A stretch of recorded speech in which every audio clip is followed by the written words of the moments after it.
எல்லாருக்கும் வணக்கம். நம்ம இந்த பதிவில் என்ன பார்க்க போகிறோன்னா, இந்த 2024 நடக்க போகிற குரு பெயர்ச்சி பலன்கள் ஒவ்வொரு ராசியினருக்கும் எப்படி இருக்கும் அப்படிங்கிறத தான் பார்க்க போகிறோம். குரு பகவான் இது நாள் வரை மேஷ ராசியில் இருந்தார். இப்போ வரப்போகிற மே 1ஆம் தேதி சித்திரை 18 அன்று மாலை 5:21 மேஷ ராசியில் இருக்கக்கூடிய குரு பகவான் ரிஷப ராசிக்கு பெயர்ச்சியாக போகிறாரு. கிருத்திகை 2ஆம் பாதம் ரிஷப ராசிக்கு பெயர்ச்சியாக போகிறாரு. இந்த பெயர்ச்சி ஒவ்வொரு ராசியினருக்கும் எப்படி இருக்கும் அப்படின்னு பார்ப்போம். பொதுவாக சுப பலன்களை அதிகமாக தரக்கூடிய கிரகம் குரு பகவான். ஆண்டுக்கு ஒரு ராசியில் ஒரு வருஷம் இருப்பார். அவர் ஒரு ஆண்டு கழித்து அடுத்த ராசிக்கு பெயர்ச்சி ஆவார். அப்போ இந்த 2024 நடக்க போகிற குரு பெயர்ச்சி ஒவ்வொரு ராசிக்கும் எப்படி இருக்குங்கிறத பார்ப்போம். முதல்ல மேஷ ராசிக்காரங்களுக்கு எப்படி இருக்குன்னு பார்ப்போம். இது நாள் வரை ஜென்ம குருவாக இருந்த குரு பகவான் இப்போ ராசிக்கு 2ஆம் இடத்துக்கு பயிற்சியாக போகிறாரு. தன குடும்ப வாக்குஸ்தானத்துக்கு பயிற்சியாக போகிறாரு. அப்போ மேஷ ராசிக்காரர்களுக்கு குருவுக்கு 2ஆம் இடம் நல்ல இடம்.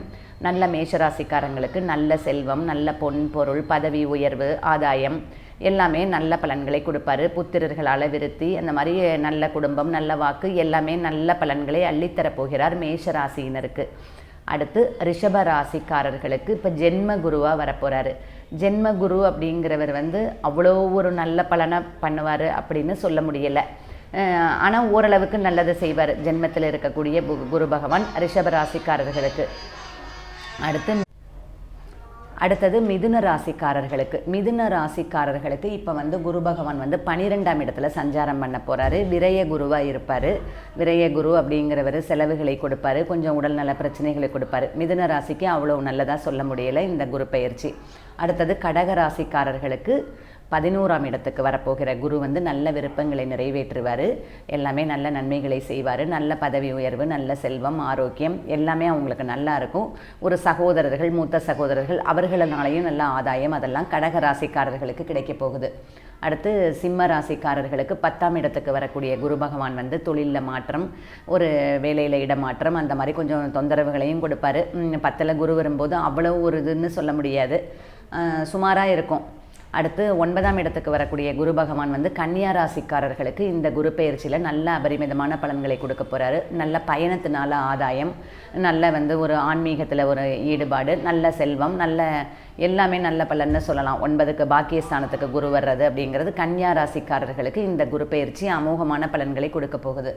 அடுத்தது துலாம் ராசிக்காரர்களுக்கு அஷ்டமத்து குருவாக நிறைய பிரச்சனைகளை கொடுப்பாரு. உறவினர்கள் விரோதம், பிரச்சனை, வீண் பழி, அவமானம் அந்த மாதிரி கொடுப்பாரு. சுமாராக தான் இருக்குது துலாம் ராசிக்காரர்களுக்கு. அடுத்து விருச்சிக ராசிக்காரர்களுக்கு 7ஆம் இடத்துக்கு வரக்கூடிய குரு பகவான் நண்பர்களால் நல்ல ஆதாயம், பொன் பொருள், விருத்தி, பதவியில் உயர்வு எல்லாமே நல்ல பலன்களை விருச்சிக ராசிக்காரர்களுக்கு கொடுக்க போகிறாரு. அடுத்தது தனுசு ராசிக்காரர்களுக்கு 6ஆம் இடத்துக்கு வரக்கூடிய குரு பகவான் கொஞ்சம் உறவுகளில் பிரச்சனை, விரிசல், தேக ஆரோக்கியம் கெடுதல் அந்த மாதிரி கொஞ்சம் சுமாரான பலன்களையே கொடுப்பாரு. 6ல் வரக்கூடிய குரு தனுசு ராசிக்காரர்களுக்கு. அடுத்தது மகரம் ராசிக்காரர்களுக்கு 5ஆம் இடத்து குருவாக வர்றவர் நல்ல புத்திரர்களால் ஆதாயம், நல்ல பொன்பொருள் விருத்தி, நல்ல பதவி உயர்வு, கௌரவம், சமூகத்தில் அந்தஸ்து அந்த மாதிரி பலன்களை கொடுப்பார். அடுத்து கும்பராசிக்காரர்களுக்கு அஷ்டமத்து குருவாக வர்றவர் கொஞ்சம் பிரச்சனைகளைத்தான் கொடுப்பார். கும்பராசிக்கு அவ்வளோ இதுவாக சொல்ல முடியல. மீன ராசிக்காரர்களுக்கு 3ஆம் இடத்துக்கு வரக்கூடிய குரு பகவான் ஒரு காரிய தடை அந்த மாதிரி சுமாரான பலன்களையே செய்வார். இப்போ நம்ம பார்த்ததுலேருந்து இது ஒரு பொது பலன் தான். குரு எந்த இடத்துக்கு கோச்சாரத்தில் வந்தால் நல்ல பலன்களை செய்வார்னு. பொதுவாக கோச்சாரத்தில் குரு நல்ல இடத்துல சஞ்சாரம் பண்ணும் பொழுது தான் ஒரு சுப காரியங்களையே செய்ய முடியும். ஒரு கல்யாணம்லாம் பண்ணணுன்னா கோச்சார குருபலமும் அவசியம். அந்த மணமக்களில் 2 பேரில் ஒருத்தருக்காவது கோச்சார குரு நல்ல சாதகமான இடங்களில் சஞ்சாரம் பண்ணணும்.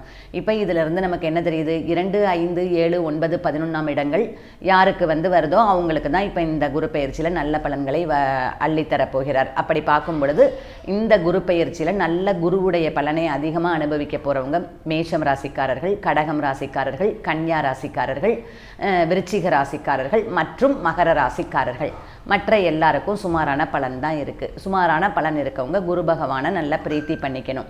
எப்படி பிரீத்தி பண்ணுறது? வியாழக்கிழமை அன்னைக்கு நவகிரகத்தில் குரு பகவானுக்கு கொண்டை கடலை, மஞ்சள் நிற வஸ்திரம், முல்லை மலர் மாலை, நல்ல இனிப்பு அந்த மாதிரி ஸ்வீட்டு அதெல்லாம் செஞ்சு பால் பாயாசம் அந்த மாதிரிலாம் வச்சு குரு பகவானை வியாழக்கிழமை அன்னைக்கு நல்ல பிரீத்தி பண்ணணும்.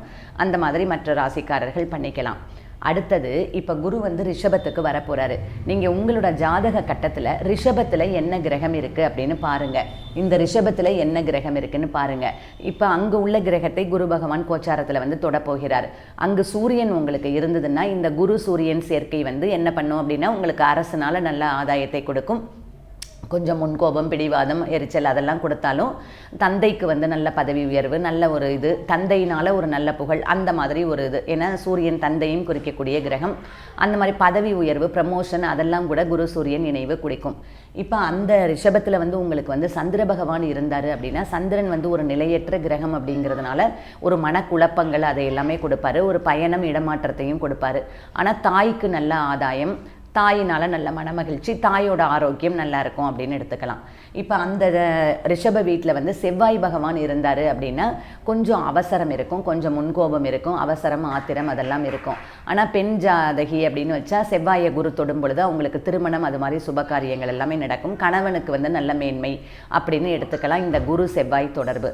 இப்போ அந்த ரிஷப வீட்டில் வந்து புத பகவான் இருந்தார் அப்படின்னா நல்ல ஒரு புத்திசாலித்தனத்தினால அதனால் இந்த பீரியட் வந்து அவங்களுக்கு நல்லா இருக்கும் அப்படின்னு சொல்லலாம். ஒரு பேச்சினால அந்த இதனால நல்லா இருக்கும்னு சொல்லலாம். ஆனால் தோல் உபாதைகள் அதெல்லாமே வரலாம். ஏன்னா புதன் வந்து தோலையும் குறிக்கக்கூடிய கிரகம்.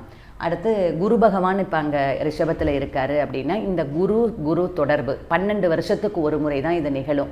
இந்த ஒரு ஆண்டுக்கு ஒரு ராசியில் ஒரு வருஷம் இருக்கிறதுனால இந்த குருவை தொடர்றதுக்கு 12 வருஷம் ஆகும். அப்போ 12 வருஷத்துக்கு ஒரு முறை நடக்கக்கூடிய இந்த அபூர்வ நிகழ்வுனால நல்ல மாற்றங்கள் ஜாதகர்கிட்ட இருக்கும். அபரிமிதமான மாற்றங்கள் இருக்கும். நல்ல பதவி உயர்வு, நல்ல பொன்பொருள் சேர்க்கை, நல்ல கௌரவம், சமுதாயத்தில் அந்தஸ்து, அந்த மாதிரி இதெல்லாம் இந்த குரு கோச்சார குரு ஜாதக குருவை தொடும் பொழுது ஜாதகருக்கு நடக்கும். அடுத்தது அந்த ரிஷப வீட்டில் சுக்கிர பகவான் இருந்தார் அப்படின்னா இந்த குரு சுக்கிரன் தொடர்பு வந்து நல்ல வீடு, மனை, ஆதாயம், பொன் பொருள் சேர்க்கை, நல்ல மனமகிழ்ச்சி, பணம் அதையெல்லாமே கொடுக்கும். தனலாபம் அதெல்லாம் இந்த குரு சுக்கிரன் தொடர்பு கொடுக்கும். அடுத்தது அந்த ரிஷப வீட்டில் வந்து உங்களுக்கு சனி பகவான் இருந்தார் அப்படின்னா இந்த குரு சனி தொடர்பும் உங்களுக்கு ஒரு உத்தியோகத்தில் நல்ல மாற்றத்தை கொடுக்கும், நல்ல பதவி உயர்வை கொடுக்கும், நல்ல ஒரு தொழிலை கூட எக்ஸ்டெண்ட் பண்ணலாம், அந்த மாதிரி விரிவாக்கம் அதெல்லாமே கொடுக்கும் குரு சனி தொடர்பு. இப்போ அந்த ரிஷப வீட்டில் வந்து உங்களுக்கு ராகு பகவான் இருந்தார் அப்படின்னா இப்போ குரு ராகு தொடர்பு ஏற்படும் பொழுது பேராசையை ராகு பகவான் கொடுப்பார்.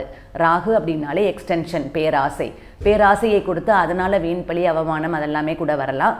ஆனால் அந்நிய நபர்களால் உங்களுக்கு ஆதாயத்தை கொடுப்பாரு. ஒரு அந்நிய நபர்களோட தொடர்பு வரும் இந்த குரு ராகு தொடும் பொழுது, அவர்கள்னால உங்களுக்கு ஆதாயம் வரும்.